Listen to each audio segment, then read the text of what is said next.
அதிசயங்கள் செய்கிறவர் நம் அருகில் இருக்கிறார்.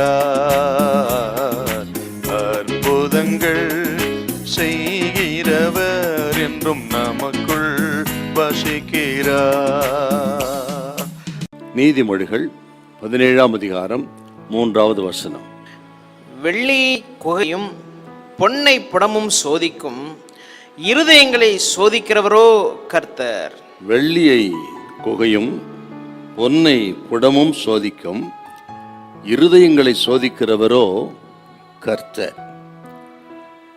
சாலமோன் எழுதின அருமையான ஒரு நீதிமொழிகளில் ஒரு பகுதி. நமது வாழ்க்கையிலே நாம் சந்திக்கிற பலவிதமான சோதனைகள், உபத்திரவங்கள், பாடுகள், போராட்டங்கள், இவைகளை நமக்கு விளக்கி சொல்வதற்கு பரிசுத்த வேதாகமும் பலவிதமான உருவகங்களை பயன்படுத்தி இருக்கிறது.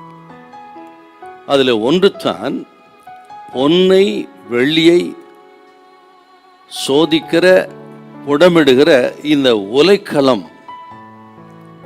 இந்த உலைக்களம் என்று சொல்லப்படுகிற உபத்திரவத்தின் குகை. பொன் வெள்ளி போன்ற விலையேற பெற்ற இந்த கற்களிலிருந்து களிம்பை நீக்குவதற்கு பயன்படுத்துகிற ஒன்று தாங்க இந்த புடமிடுதல் அல்லது உலைக்களம் என்று சொல்லுவார். அந்த களிமை நீக்கித்தான் பசும் பொன்னாக சுத்த வெள்ளியாக வெளியே கொண்டு வருகிறார். அதுக்கு பயன்படுத்துகிற உலைக்களம். நீங்கள் ஏசாயா 1ஆம் அதிகாரம் 25 கூட ஒரு வசனம் இருக்குங்க. உன் களிம்பு நீங்க உன்னை சுத்தமாய் புடமிட்டு உன் ஈயத்தையெல்லாம் நீக்குவேன். நமக்குள்ள இருக்கிற களிம்பு, ஆகாதவைகள், தேவனுக்கு பிரியமில்லாதவை எல்லாவற்றையும் சில சோதனைகள், உபத்திரவங்கள், பாடுகள் மூலமாக நம்ம விட்டு அகற்றுகிறார். அதுக்கு தாங்க இந்த உபத்திரத்தின் குகையை நமக்கு அனுபவிக்கிறார், உலைக்களத்தை அனுபவிக்கிறார்.